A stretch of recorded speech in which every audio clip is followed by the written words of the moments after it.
Bonjour, je me suis livré cette semaine à un exercice un petit peu différent. Effectivement, vous avez davantage l'habitude de me lire dans le cadre des plans hebdomadaires.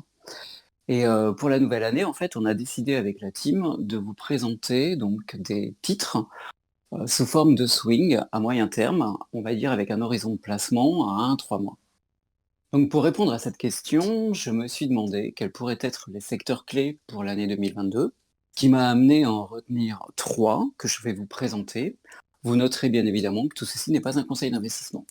Alors le premier secteur que j'ai retenu, c'est le secteur des semi-conducteurs. En effet, je me suis intéressé au marché des semi-conducteurs, car en fait, il touche toutes les entreprises, toutes les industries. C'est un des marchés les plus importants. On s'en est particulièrement rendu compte suite à l'épidémie, parce qu'en fait, on a pu constater que les entreprises européennes ont été fortement impactées par la pénurie de semi-conducteurs. Pourquoi? Parce que 80% de la production est localisée en Asie. Donc je me suis dit en fait que le marché des semi-conducteurs serait au cœur des questions de souveraineté, que ce soit pour les pays comme pour l'Europe, si on veut à l'avenir réussir à éviter ce phénomène de pénurie.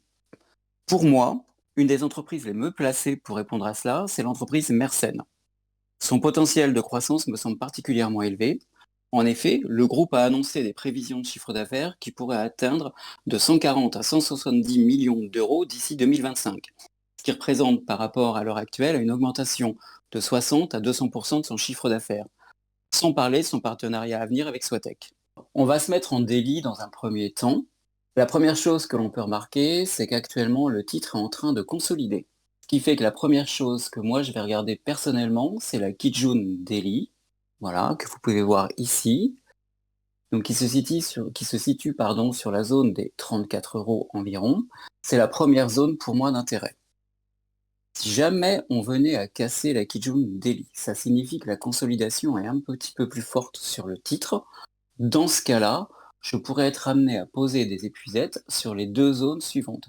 La première de ces zones, elle est matérialisée par un report de plate Kijun. Elle se situe environ sur la zone des 32,85, qui est pour moi une zone pivot. Après la zone pivot des 32,85, la zone qui pourrait également m'intéresser, c'est la zone qui se situe au niveau des 31,40, 31,50 environ. Voilà, elle est matérialisée à cet endroit-là, ce qui correspond en fait au bas du nuage en fait. Si jamais la consolidation venait à être un petit peu plus forte, à ce moment-là, les zones qui pourraient m'intéresser sont les zones des 29 et 30 euros. Alors, on voit que la zone des 30 euros 56 correspond donc au report du plat de Tenkan. Voilà, juste à cet endroit-là. On voit qu'il y a eu dans le passé donc des bougies qui ont travaillé cet endroit-là. Et sinon, donc la zone des 29, qui est la zone probablement qui correspond un petit peu à une épuisette ardéchoise, parce que c'est vraiment beaucoup, beaucoup plus bas. Si vraiment la consolidation était plus forte, je pourrais à ce moment-là m'intéresser à la zone des 29 euros. Maintenant, et chose plus importante, ou tout au moins aussi importante, quels sont les TP que je peux viser sur Mersenne?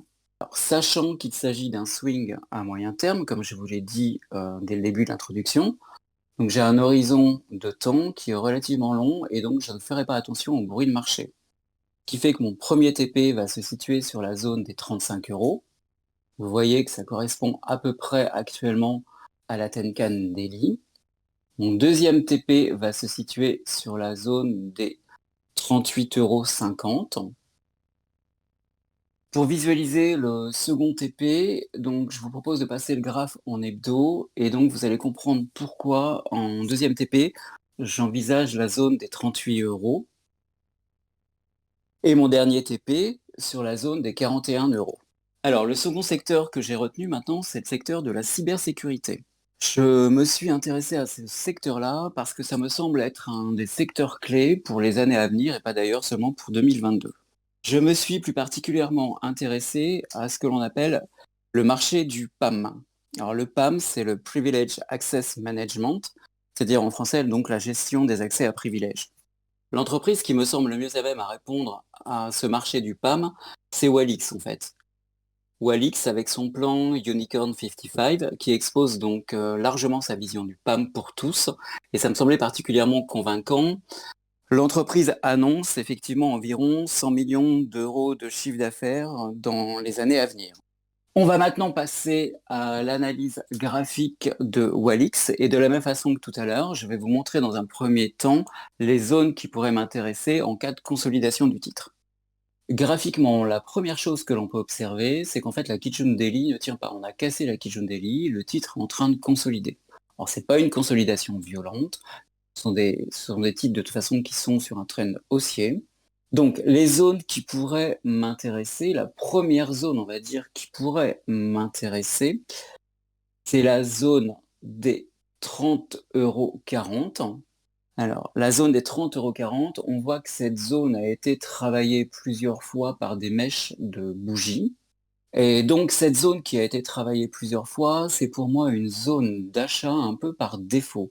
Je préférerais réaliser un premier achat sur la zone des 29,48, 29,50, qui correspond à un report de plate Kijun.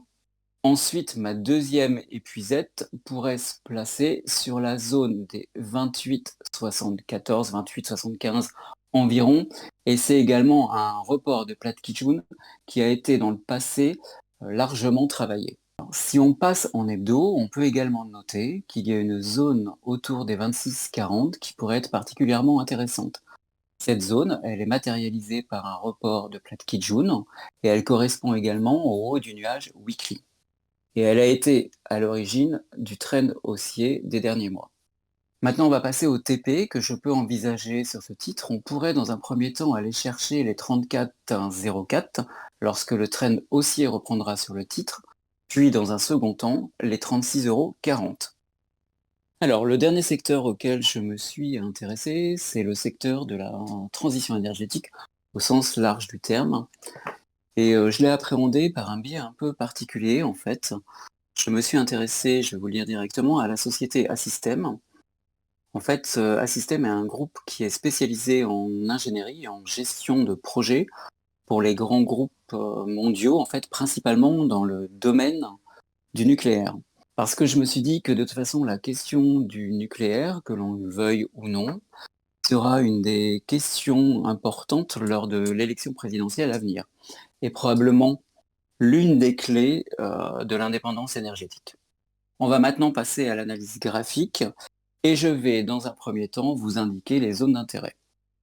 Bon, maintenant on va passer à l'analyse graphique. On va mettre pour cela un système en UT journalière et je vais vous montrer les zones qui pourraient m'intéresser. La première chose qu'on a remarqué, c'est on a vu lors d'une consolidation une bougie qui traversait, qui cassait la Kijun et qui a méché sur la zone des 34 € environ. Donc du coup, si le titre venait à consolider de nouveau, c'est probablement un des endroits où je pourrais placer une épuisette. Si on passe maintenant en unité 4 heures, on voit bien effectivement l'importance de cette bougie qui est allée chercher les 34 €.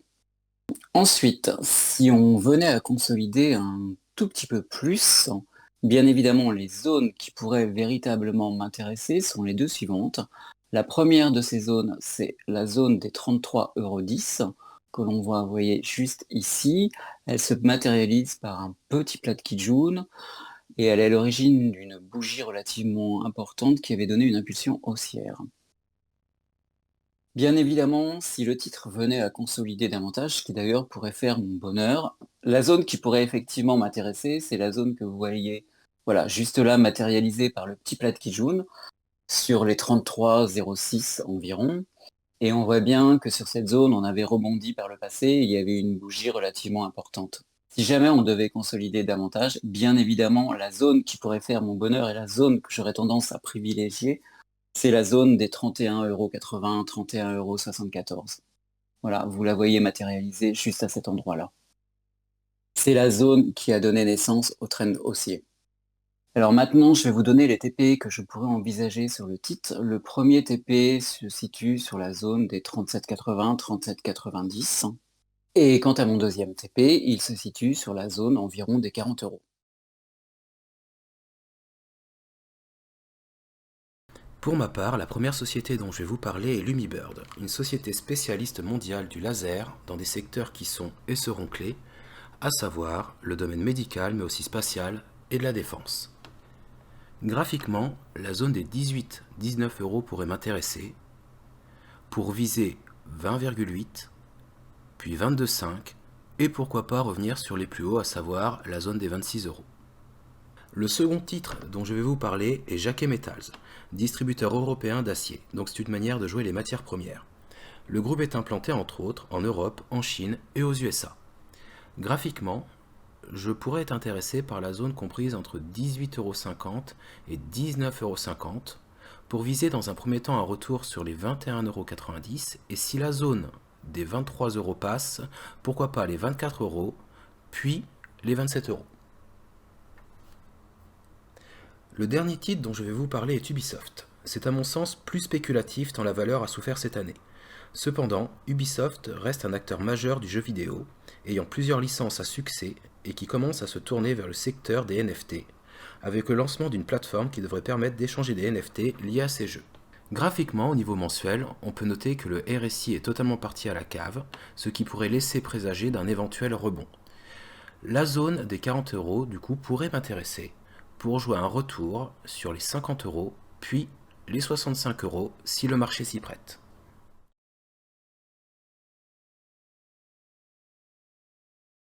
À mon tour maintenant, et pour cette année 2022, je me suis en fait posé cette question, est-ce que ce serait plus intéressant d'aller sur des actions ou plutôt sur un ETF?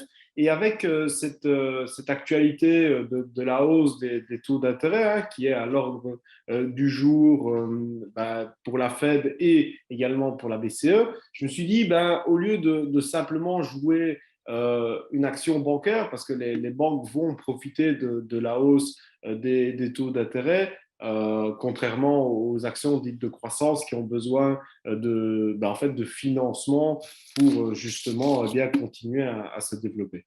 Et alors, on a de très bonnes valeurs bancaires comme Crédit Agricole, AXA, BNP, KBC et bien d'autres. Mais au lieu de jouer seulement une seule action, eh bien, je me suis dit pourquoi pas ne pas jouer le secteur bancaire dans son ensemble et donc acheter du Lyxor Stock Europe 600 banques qui regroupe des actions financières qui sont réparties de la manière suivante. Je prends juste, voilà, 59% dans la zone euro, 28% au Royaume-Uni, 11,24% en Europe sauf euro et 1,73% dans l'Europe émergente, à savoir que ce ne sont que des grandes capitalisations. Et donc voilà, pour cette année 2022, j'avais vraiment envie de jouer sur cet ETF. ETF que nous allons regarder au point de vue graphique.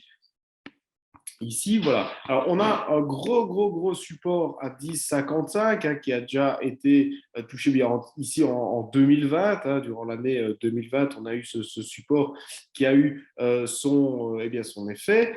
Après, on a encore une belle zone à 16,63 € ici. On peut voir que depuis mars 2021, ce support a joué son rôle ici en avril, ici en juillet. Donc, c'est quand même une superbe zone pour recharger. Et puis, ici, nous avons ce support maintenant à 19,05 € Et je me demande, voilà, ici, si on a méché juste dessus pour repartir. Donc, c'est un graphe qui est, quand on le déroule un petit peu, qui est quand même relativement haussier. Mais ces 19,05 € font effet de support pour le moment, mais en cas de forte correction, ce serait vraiment bien d'en avoir aux alentours des 16,63, ce qui ferait, si je prends ici la plage des prix, hop, voilà, une baisse de 12%. Alors, c'est énorme. Il y aura peut-être des supports intermédiaires. On a un support ici. Voilà, ici, c'est une belle zone également à 17 €. On pourrait avoir une belle zone de prix comprise entre 17,90 et 18. Mais enfin, voilà, c'était un graphe que je voulais vous présenter. Et quand on regarde en mensuel, là, je trouvais que c'était assez important. Hop, je règle juste ça ici. On peut voir en fait cette importance des 23 €, si je ne dis pas de bêtises. Hop, je fais comme ça. Voilà, des 23 et puis en fait des 25. Donc on a vraiment les 23 ici où ça a bloqué plusieurs fois, ici les 24 et puis les 25 parce que comme vous regardez depuis 2009, donc l'ETF qui était à 55 euros, il est maintenant à 19, ce qui fait depuis ses plus hauts plus ou moins un moins 66%. C'est-à-dire que si vous l'avez acheté à ses tout débuts, pardon, en 2007, eh bien, vous aurez moins 66%. Voilà pour l'analyse de cet ETF et nous allons passer à l'analyse du Bitcoin. Bitcoin qui est la plus grosse crypto-monnaie. Je voulais terminer par cette analyse parce que c'est une analyse que j'ai faite tout au long de ce dernier mois, bien même depuis début octobre, sur le Telegram. Alors, le Bitcoin maintenant bien, évolue dans un range qui est compris entre 46 700 et, on va arrondir, 52 000 $. On a eu quand même une belle reprise. Ici, on peut voir que maintenant, ces 45 000 sont devenus une zone où eh bien, on mèche et puis il y a directement une reprise. Alors, je pense que cette zone est très importante, donc il faudrait peut-être passer ces 49 000 et casser cette robe daily pour pouvoir aller chercher eh bien, le haut du range et pourquoi pas passer par-dessus. Quand on regarde en daily, et pour que vous puissiez bien regarder et bien comprendre, on a cette robe qui a fait eh bien, son job ici une fois, deux fois, trois fois, quatre fois, et ici, eh bien, on est à la cinquième fois.